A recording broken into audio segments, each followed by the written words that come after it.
Hello everyone, welcome to this educational video. दोस्तों, आज की इस वीडियो में मैं आपके लिए लेकर के आया हूं संविधान का भाग 4, जिसमें कि हम पढ़ेंगे राज्य के नीति निर्देशक तत्वों के बारे में। दोस्तों, नीति निर्देशक तत्वों को अंग्रेजी में कहते हैं directive principles of the state policy, यानी कि ये कुछ डायरेक्शंस हैं, कुछ निर्देशक हैं, कुछ मार्गदर्शन दिया गया है इन तत्वों में, जिनका की पालन हमारे देश के कानून बनाने वाली, विधि बनाने वाली संस्थाओं के द्वारा कानून, नीतियां या विधि बनाते समय किया जाएगा। इन बातों को अपने मना मस्तिष्क में बसा करके रखना है उनको, और इन्हीं बातों का पालन करते हुए कानून या नीतियों का निर्माण करना है उनको। दोस्तों, हमारे देश में एक लंबे समय तक विदेशी शक्तियों के द्वारा शासन किया गया और उन्होंने स्वेच्छाचारिता का परिचय दिया, जन कल्याण की भावना को हमेशा अपने से दूर रखा। हमारे देश के संविधान निर्माताओं ने इस बात को अब ध्यान में रखते हुए विधि बनाने वाली संस्थाओं के लिए इन निर्देशों के रूप में हमारे संविधान में भाग 4 को समाहित किया है। दोस्तों, कहीं विधि बनाने वाली संस्थाएं स्वेच्छाचारी ना हो जाएं, इतनी कठोर ना हो जाएं कि वे लोक कल्याण की भावना को ही भूल जाएं। इसीलिए इन नीति निर्देशक सिद्धांतों को हमारे संविधान में शामिल किया गया है। दोस्तों, नीति निर्देशक सिद्धांतों को हमारे देश में आयरलैंड के संविधान से प्रेरणा लेकर के समाहित किया गया है। आयरलैंड के संविधान में नीति निर्देशक सिद्धांतों से संबंधित सिर्फ एक आर्टिकल है, लेकिन हमारे देश में अनुच्छेद 36 से लेकर के अनुच्छेद 51 तक बहुत ही व्यापक रूप में इन नीति निर्देशक सिद्धांतों का वर्णन किया गया है। दोस्तों, जो लोग ये कहते हैं कि हमारा जो संविधान है वो कहीं ना कहीं दूसरे संविधानों की नकल है, तो उनको यहाँ पर यह बात ध्यान देनी चाहिए कि जहाँ पर आयरलैंड के संविधान में इन नीति निर्देशक सिद्धांतों का बहुत छोटे रूप में वर्णन है, वहीं उन्हीं नीति निर्देशक सिद्धांतों को भारतीय परिस्थितियों में लाकर के एक बड़े ही व्यापक रूप में वर्णन हमारे संविधान में अनुच्छेद 36 से अनुच्छेद 51 तक नीति निर्देशक सिद्धांतों का वर्णन किया गया है। दोस्तों, आयरलैंड के संविधान में जब ये नीति निर्देशक सिद्धांत समाहित किए गए थे या उस संविधान में लिखे गए थे, तो इसकी प्रेरणा स्पेन के संविधान से ली गई थी। दोस्तों, इन नीति निर्देशक सिद्धांतों का उद्देश्य हमारे देश में एक लोक कल्याणकारी राज्य की स्थापना करनी है, यानी कि एक ऐसे राज्य, एक ऐसे देश की स्थापना करनी है जो कि लोगों के हितों के लिए काम करे, राज्य स्वेच्छाचारी ना हो, इसका उद्देश्य लोगों का कल्याण करना हो। दोस्तों, इन्हीं अनुच्छेदों को हम एक एक करके देखते हैं। संविधान के अनुच्छेद 36 से भाग 4 की शुरुआत होती है और यह बात करता है राज्य शब्द के बारे में। दोस्तों, राज्य शब्द को एक बार पहले भी हमने फंडामेंटल राइट्स को जब पढ़ा था तो अनुच्छेद 12 में पढ़ा था, तो वहां जो राज्य शब्द की परिभाषा दी गई थी वही परिभाषा राज्य शब्द की यहाँ भी लागू होती है, यानी कि कोई विधि बनाने वाली संस्था जैसे कि संसद है, विधानमंडल है, कोई स्थानीय निकाय है, कोई प्राधिकारी है या कोई अन्य प्राधिकारी है, वो इस राज्य शब्द की परिभाषा में शामिल होंगे और इस राज्य शब्द की परिभाषा में शामिल होने वाले जब नीतियों, विधियों या कानूनों का निर्माण करेंगे तो इन नीति निर्देशक सिद्धांतों में दी गई बातों को ध्यान में रखेंगे। दोस्तों, अनुच्छेद 37 को देखते हैं। अनुच्छेद 37 बात करता है कि जो नीति निर्देशक सिद्धांत हैं, जो डीपीएसपी है, वो न्यायालय के द्वारा परिवर्तनीय नहीं है। यानी कि दोस्तों, जब हम पढ़ रहे थे मूल अधिकारों को, तो मूल अधिकारों के बारे में क्या बात की गई थी? बताया गया था कि न्यायालय के द्वारा परिवर्तनीय बनाया गया है, यानी कि यदि किसी व्यक्ति के मूल अधिकारों का हनन हो रहा है या उसको मूल अधिकार नहीं मिल पा रहे हैं, तो उसके लिए वह न्यायालय में जा सकता है, शिकायत कर सकता है और अपने मूल अधिकारों को प्राप्त कर सकता है। यानी कि मूल अधिकारों के न मिलने की स्थिति में न्यायालय हस्तक्षेप कर सकता है। लेकिन दोस्तों, डीपीएसपी के संबंध में ऐसा नहीं है। यदि कोई व्यक्ति कहता है कि डीपीएसपी का पालन नहीं किया गया है इस नीति के निर्माण में, तो वह न्यायालय नहीं जा सकता है और न्यायालय भी किसी राज्य को इन नीति निर्देशक सिद्धांतों का पालन करने का आदेश नहीं दे सकता है। यानी कि ये सिर्फ डायरेक्शंस है राज्य के लिए, यानी कि इन बातों को ध्यान में रखना है। जब भी नीति का निर्माण करना है तो इसमें दी गई भावनाओं को ध्यान में रखना है और तभी नीतियों का निर्माण करना है। लेकिन यदि किसी ऐसी विधि या कानून का निर्माण किया गया है जिसमें इसकी भावना को ध्यान में नहीं रखा गया है, तो उसके लिए कोई भी व्यक्ति न्यायालय में नहीं जा सकता है। लेकिन दोस्तों, हमारे देश के संविधान निर्माताओं के द्वारा इन तत्वों को नीति के निर्माण में एक बहुत ही मूलभूत तत्व के रूप में स्वीकार किया गया है। यानी कि राज्य के नीति निर्माताओं के द्वारा नीतियों के निर्माण करने के समय इन बातों को ध्यान में रखना अत्यंत आवश्यक है। आगे देखते हैं अनुच्छेद 38 के बारे में। अनुच्छेद 38 कहता है, लोक कल्याण की अभिवृद्धि के लिए सामाजिक, आर्थिक, राजनीतिक न्याय द्वारा सामाजिक व्यवस्था सुनिश्चित करना। दोस्तों, जब हम लोग संविधान की प्रस्तावना को पढ़ रहे थे तो वहां पर भी सामाजिक, आर्थिक और राजनीतिक न्याय की बात की गई थी, और इन डीपीएसपी संविधान के भाग 4 में भी सामाजिक, आर्थिक और राजनीतिक न्याय की बात की गई है। तो यानी कि सामाजिक, आर्थिक, राजनीतिक न्याय संविधान में 2 जगह पर दिए हुए हैं। यानी कि प्रस्तावना में एक तो दिए हुए हैं और यहाँ डीपीएसपी में दिए हुए हैं। दोस्तों, इसी 38 के अंतर्गत दिया हुआ है, आय, प्रतिष्ठा, सुविधाएं और अवसरों की असमानताएं समाज में जो विद्यमान है उसको समाप्त करना है। यानी कि आय की असमानता है, किसी को ज्यादा वेतन मिल रहा है, किसी को कम वेतन मिल रहा है, तो समान काम के लिए समान वेतन मिले सभी को। प्रतिष्ठा, प्रतिष्ठा सबकी समान हो, सुविधाएं सबको समान मिले, और अवसर जो है लोगों को आगे बढ़ने के लिए जो अवसर है वो सभी को समान रूप से उपलब्ध होते हैं। अनुच्छेद 38 को देखते हैं। अनुच्छेद 38 में बात की गई है कि राज्य का यह दायित्व होगा कि वह सभी नागरिकों को जीविका के पर्याप्त साधन उपलब्ध कराए। यानी कि लोगों को काम उपलब्ध कराए जिससे कि वे अपने भरण पोषण के लिए धन का अर्जन कर सके। ठीक है। जो भौतिक संसाधन है हमारे, जैसे कोयले की खदानें हैं, पर्वत है, या नदियों को रोक करके बिजली का निर्माण करना, जो है इस तरीके के जो भी भौतिक संसाधन है हमारे, उनका समान रूप से वितरण हो। ऐसा नहीं हो कि एक समुदाय के द्वारा सारा ये भौतिक संसाधन अपने लिए प्रयुक्त कर लिया जाए और किसी दूसरे समुदाय, किसी दूसरे व्यक्ति को इस भौतिक संसाधन से वंचित रखा जाए। धन और उत्पादन के साधनों का संकेंद्रण रोकना, यानी कि एक ही व्यक्ति या कम से कम लोगों के पास में धन का इकट्ठा हो जाना, उनके पास ही सारा पैसा चले जाना, या उत्पादन के साधन जो भी है वो सब उन्हीं के पास में संकेंद्रित हो जाए, ऐसा ना होने पाए। यानी कि जो धन और उत्पादन के साधन है उनका जो वितरण हो वो सभी नागरिकों के बीच में समान रूप से हो। और दोस्तों, 39 में एक बहुत ही इंपॉर्टेंट बात की गई है कि पुरुषों और स्त्रियों के लिए समान काम के लिए समान वेतन, मतलब समान वेतन उनको दिया जाए। यानी कि पुरुष और स्त्री समान काम कर रहे हैं तो उन्हें उसके लिए समान वेतन दिया जाए। दोस्तों, पहले ऐसा होता था कि समान काम करने के लिए स्त्रियों को कम पैसा दिया जाता था, लेकिन संविधान के अनुच्छेद 39 के द्वारा यह बात नीति निर्देशक सिद्धांतों में कह दी गई है कि स्त्री और पुरुष यदि कोई समान काम कर रहे हैं तो उन्हें उस काम के लिए समान वेतन दिया जाएगा। अगला पॉइंट देखते हैं, कर्मकारों के स्वास्थ्य, यानी कि जो लोग कर्मचारी हैं, जो या फैक्ट्री में काम करने वाले कर्मचारी हैं, संस्थानों में काम करने वाले कर्मचारी हैं, उनके स्वास्थ्य और उनकी शक्ति तथा बालकों की अवस्था के दुरुपयोग ना होने पाए। यानी कि कर्मचारियों का दुरुपयोग ना होने पाए, बालकों की अवस्था का दुरुपयोग ना होने पाए, ऐसा राज्यों को नीति बनाते समय ध्यान में रखना है। अगला क्या है, बालकों के स्वास्थ्य विकास के अवसर उपलब्ध हो, यानी कि बच्चों को स्वास्थ्य लाभ मिल सके, ऐसा वातावरण हम उन्हें बना करके दे कि वे स्वास्थ्य लाभ प्राप्त कर सकें। अगला अनुच्छेद देखते हैं। दोस्तों, ये काफी इंपॉर्टेंट अनुच्छेद है, अनुच्छेद 39 का, और इसमें बात की गई है समान न्याय एवं गरीबों को निःशुल्क विधिक सहायता। यानी कि इसमें 2 बात की गई, यानी कि देश के नागरिकों को न्याय जो मिलेगा वो समान रूप से मिलेगा। ठीक है। और जो दूसरी बात की गई है वो है गरीबों को निःशुल्क सहायता। इसका मतलब यह है कि यदि कोई गरीब है और इसके पास इतना पैसा नहीं है कि कोर्ट में केस लड़ने के लिए वो वकील को हायर कर सके, तो राज्य का यह दायित्व होगा कि केस लड़ने के लिए उस गरीब व्यक्ति को फ्री में वकील उपलब्ध कराया जाए, यानी कि उसे निःशुल्क विधिक सहायता उपलब्ध कराई जाए।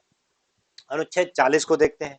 अनुच्छेद 40 जो है वो बात करता है ग्राम पंचायतों के गठन, और उनको इतनी आवश्यक शक्तियां दी जाए कि वे एक भली प्रकार से स्व सरकार का गठन कर सकें और स्थानीय शासक के रूप में अपनी जो जरूरतें हैं, जो अपना विकास है, उसको पूरा करके स्थानीय विकास को बढ़ावा दे सके। अनुच्छेद 41 को देखते हैं। 41 क्या कहता है? काम पाने के, शिक्षा पाने के और बेकारी, बुढ़ापा और निशक्तता की दशाओं में, यानी कि कोई बेकार है, उसे काम नहीं मिल रहा है, कोई बीमार है, वो कुछ काम नहीं कर पा रहा है, या निशक्तता है, यानी कि उसकी सामर्थ्य इतनी है नहीं है, उसके अंदर इतनी शक्ति नहीं है कि वो काम कर सके, तो ऐसी परिस्थितियों में उसे लोक सहायता दी जाएगी, यानी कि राज्य की तरफ से सहायता प्रदान की जाएगी। अनुच्छेद 42 को देखते हैं। अनुच्छेद 42 करता है काम की न्याय संगत और मानवोचित दशा, यानी कि जहां भी कोई काम करेगा, कोई कर्मचारी अगर कहीं कोई काम कर रहा है, कोई लेबर कहीं काम कर रहा है, तो उसके लिए न्याय संगत और मानव के लिए जो उचित दशाएं हैं वो उपलब्ध कराई जाएंगी। यानी कि ऐसा नहीं हो कि उन्हें बहुत ही एक ऐसे वातावरण में काम करना पड़ रहा है जो उनके जीवन के लिए हानिकारक हो, उनकी आयु को कम करता हो, उनके जीवन के लिए घातक हो, तो ऐसा नहीं होना चाहिए। काम की जो अवस्थिति हो वो न्याय संगत हो और काम करने की जो दशाएं हो जो मानव के लिए उचित हो वो अवश्य होनी चाहिए। इसके साथ ही इस अनुच्छेद 42 में बहुत ही इंपॉर्टेंट बात शामिल की गई है, प्रसूति सहायता का उपबंध करना, यानी कि जो गर्भवती स्त्रियां हैं उनको प्रसूति सहायता, यानी कि गर्भावस्था के दौरान जो उन्हें सहायता मिलनी चाहिए, जो केयर मिलनी चाहिए, वो उन्हें मिल सके, इस बात का भी समावेश जो है वो अनुच्छेद 42 के माध्यम से नीति निर्देशक सिद्धांतों में कर दिया गया है। अनुच्छेद 43 को देखते हैं। सभी कर्मचारियों के लिए या कर्मकारों के लिए निर्वाह मजदूरी, यानी कि जितना वो काम करते हैं उतना तो उन्हें वेतन मिलना ही चाहिए। शिष्ट जीवन स्तर, यानी कि इतना वेतन मिले कि जिससे वो अपना एक जीवन स्तर, एक जितना जरूरी है उतना तो कम से कम पूरा कर सके। ऐसा ना हो कि वो दिन भर काम भी करें और उन्हें शाम को इतना वेतन मिले कि दिन भर वो एक व्यक्ति के खाने के लिए भी व्यवस्था ना कर सके। तो इस तरह की जो असमानता है, जो एक शिष्ट जीवन स्तर है, उसे लेकर के आना है और ऐसी असमानता को खत्म करना है। अगला देखते हैं, ग्रामीण क्षेत्रों में व्यक्तिगत और सहकारी आधार पर कुटीर उद्योगों को प्रोत्साहन देना, यानी कि यदि कोई व्यक्ति है या कई व्यक्ति मिलकर के, यानी कि सहकारी रूप में यदि किसी कुटीर उद्योग को बढ़ावा देना चाहते हैं किसी गांव में, तो उन्हें प्रोत्साहन देना चाहिए। दोस्तों, ये जो लाइन है ये कहीं ना कहीं हमारे देश के राष्ट्रपिता के मना मस्तिष्क की कुंजी की देन है, उनका ये एक आइडिया था। अनुच्छेद 43 ए को देखते हैं। अनुच्छेद 43 ए बात करता है कि कोई भी उद्योग जो है, उस उद्योग में काम करने वाले जितने भी कर्मचारी हैं उनको उस उद्योग के जो एडमिनिस्ट्रेशन है, जो प्रबंधन है, उसमें हिस्सेदारी मिलनी चाहिए। यानी कि यदि कोई मान लीजिए फैक्ट्री है, कोई कोयला खदान है, कोई कोई फैक्ट्री है जो मान लीजिए कोयले से संबंधित काम करती है, उसमें मान लो लेबर काम करते हैं, उसमें कुछ एडमिनिस्ट्रेटिव लेवल वाले काम करते हैं और उनका मान लीजिए एक प्रबंधन है, कोई मैनेजमेंट है, तो उस मैनेजमेंट में बड़े पदों पर बैठे हुए लोगों के प्रतिनिधि तो होंगे ही, साथ ही साथ उसमें जो सबसे नीचे तबके के जो काम करने वाले लोग हैं, जैसे मान लीजिए लेबर है, तो उनके भी प्रतिनिधि जो होंगे वो उस मैनेजमेंट में होंगे, जिससे कि इस मैनेजमेंट के ऊपर दबाव बना करके या आपसी बातचीत के द्वारा जो सबसे निचली क्लास है उसके भी हितों का संरक्षण किया जा सके। अनुच्छेद 43 की बात करते हैं। अनुच्छेद 43 बी की बात करते हैं। सहकारी समितियों के स्वैच्छिक गठन, स्वायत्त संचालन, यानी कि कोई भी उन्हें गठन करना चाहे तो कर सकता है, राज्य उसमें हस्तक्षेप नहीं करेगा। स्वायत्त संचालन, यानी कि वे उन्हें संचालन करने के लिए, अपना सहकारी संगठन चलाने के लिए स्वायत्तता होगी, उनको ऑटोनॉमी प्राप्त होगी। ठीक है। लोकतांत्रिक निमंत्रण, यानी कि किसी को लोकतांत्रिक तरीके से उसमें शामिल करना तथा व्यावसायिक प्रबंधन को बढ़ावा देना। तो दोस्तों, 43 में बात जो की गई है वो ग्रामीण क्षेत्रों में व्यक्तिगत और सहकारी के आधार पर कुटीर उद्योगों के बढ़ाने की बात की गई है यहाँ पर। ठीक है। और जो 43 बी में बात की गई है वो सहकारी समितियों का स्वैच्छिक गठन, स्वायत्त संचालन और लोकतांत्रिक निमंत्रण तथा व्यावसायिक प्रबंधन के बारे में बात करता है। आगे बढ़ते हैं। बहुत ही इंपॉर्टेंट आर्टिकल है और आजकल बहुत ही ज्यादा चर्चा में है। इसके अंतर्गत दिया गया है कि भारत के समस्त राज्य क्षेत्र में नागरिकों के लिए समान सिविल संहिता, यानी कि समान नागरिक संहिता का निर्माण करना। दोस्तों, आजादी के समय से ही हमारे देश में इस बात को संविधान में शामिल कर दिया गया था, लेकिन समय के साथ कुछ परिस्थितियों के अनुसार यह जो बात है लागू नहीं हो पाई है। लेकिन कहीं ना कहीं अभी इस बात से संबंधित जो चर्चा है वो काफी जोरों पर है कि हमारे देश में समान नागरिक संहिता यानी कि यूनिफॉर्म सिविल कोड से संबंधित जो है वो काम चल रहा है। तो अनुच्छेद 44 जो है वो बात करता है समान नागरिक संहिता के बारे में। अनुच्छेद 45 को देखते हैं। अनुच्छेद 45 जो है बात करता है कि सभी बालकों को 14 वर्ष की आयु पूरी करने तक निःशुल्क और अनिवार्य शिक्षा प्रदान करना है। यानी कि ऐसा ना हो कि 14 वर्ष की आयु से पहले भी पैसे ना होने की स्थिति में उन्हें पढ़ाई छोड़ देनी पड़े और उन्हें किसी काम धंधे में लगना पड़े। तो दोस्तों राज्य के द्वारा यह प्रबंध किया गया है कि 6 से 14 वर्ष, ये जो 14 वर्ष तक की आयु पूरी करने तक जो शिक्षा होगी वो निःशुल्क होगी। मतलब धन की अनुपलब्धता या पैसे ना होने की वजह से कोई भी बच्चा जो है वो शिक्षा से वंचित नहीं रहना चाहिए। अनुच्छेद 46 को देख लेते हैं। अनुच्छेद 46 बात क्या करता है? अनुसूचित जाति एवं जनजाति तथा अन्य जो पिछड़े वर्ग हैं, जो कमजोर वर्ग हैं हमारे समाज में, उनके शैक्षणिक यानी कि एजुकेशन से संबंधित और आर्थिक यानी कि फाइनेंस या इकोनॉमिक जो कंडीशन है उससे संबंधित जो चीजें हैं उनको प्रोत्साहन देना। यानी कि ये जो पिछड़े लोग हैं, जो हमारे देश का एक बड़ा तबका जो पीछे रह गया विकास में, उसको आगे लेकर के आना है और सामाजिक अन्याय एवं शोषण से उसको मुक्त कराना है। अनुच्छेद 47 को देखिए। अनुच्छेद 47 बात करता है कि वे सारी चीजें जो स्वास्थ्य के लिए लाभदायक नहीं है, यानी कि जैसे कि मदिरा है, नशीली दवाएं हैं, ठीक है, ड्रग्स हैं, औषधीय प्रयोजन से अलावा जो ड्रग्स यूज किया जा रहा है उस पर रोक लगानी है, उसको रोकने का प्रयास करना है, उस पर प्रतिबंध लगाना है। दोस्तों ड्रग्स या जो कुछ नशीली दवाएं होती हैं उनका जो प्रयोग होता है कई बार औषधि रूप में भी होता है। तो औषधि रूप का जो प्रयोग है या जो मेडिसिन में जो उनका उपयोग है उसको छोड़ करके बाकी सभी जगह पर प्रतिबंध लगाने का प्रयास करना है, प्रतिबंध लगाना है। अगली बात एक और की गई है कि लोगों में पोषाहार का जो स्तर है यानी कि जो न्यूट्रिशन का लेवल है उसको ऊपर करना है, उनके जीवन स्तर को ऊंचा करना है तथा लोक स्वास्थ्य का यानी कि पब्लिक हेल्थ जो है उसका सुधार करना है। अनुच्छेद 48 को देखते हैं दोस्तों। अनुच्छेद 48 जो बात करता है वो कृषि और पशुपालन से संबंधित है और कहता है कि कृषि और पशुपालन में आधुनिक वैज्ञानिक तकनीकों का प्रयोग किया जाए। यानी कि राज्य जब नीतियां बनाए कृषि से और पशुपालन से संबंधित तो कुछ ऐसी नीतियां बनाए जिससे कि आधुनिक वैज्ञानिक पद्धति जो है वो इस कृषि और पशुपालन में समाहित हो सके। इसके अलावा जो गाय है, बछड़ा है या जो अन्य दुधारू पशु है, सिर्फ गाय बछड़ा ही नहीं, अन्य जो भी दुधारू पशु जैसे भैंस है, तो इनके पशुओं की बलि पर रोक लगाने का प्रयास जो है वो राज्य के द्वारा किया जाए तथा इनकी नस्लों में भी सुधार दिया जाए जिससे कि अधिक से अधिक दूध का उत्पादन बढ़ सके। अनुच्छेद 48 को देखते हैं। अनुच्छेद 48 जो है वो बात करता है पर्यावरण का संरक्षण और संवर्धन से तथा वन और वन्य जीवों की रक्षा से संबंधित। दोस्तों विकास की प्रक्रिया में आगे बढ़ते हुए अंधाधुंध हमने पर्यावरण का नुकसान किया है, पेड़ों को काटा है, जमीनों की गुणवत्ता को हमने कम किया है, खदानों का गलत तरीके से खदान में चीजें निकाली हैं जिससे कि क्या हुआ है प्रकृति पर एक नकारात्मक रूप से प्रभाव पड़ा है। लेकिन दोस्तों हमारे नीति निर्देशक सिद्धांतों में ये बात की गई है कि पर्यावरण का संरक्षण करना है, संवर्धन करना है, यानी कि इन चीजों का उपयोग तो करना है लेकिन ऐसे करना है कि हमारे पर्यावरण को नुकसान ना हो, यानी कि एक संधारणीय तरीके से हमें एक सस्टेनेबल तरीके से इन संसाधनों का उपभोग करना है।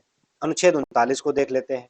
अनुच्छेद 39 बात जो करता है दोस्तों हमारे देश में हमारे पूर्वजों या जो हमारे पूर्व के शासक रहे हैं उनके द्वारा बहुत सारे स्मारक बनाए गए हैं, जैसे कि लाल किला है, ताजमहल है, बृहदेश्वर मंदिर है, पद्मनाभन मंदिर है ना। इस तरीके की बहुत सारी साइट्स हैं जो राष्ट्रीय महत्व के लिए राष्ट्रीय महत्व की घोषित की गई हैं। इनका बहुत ज्यादा महत्व है, ठीक है। ये हमारी संस्कृति और हमारी पुरानी परंपराओं को दर्शाते हैं।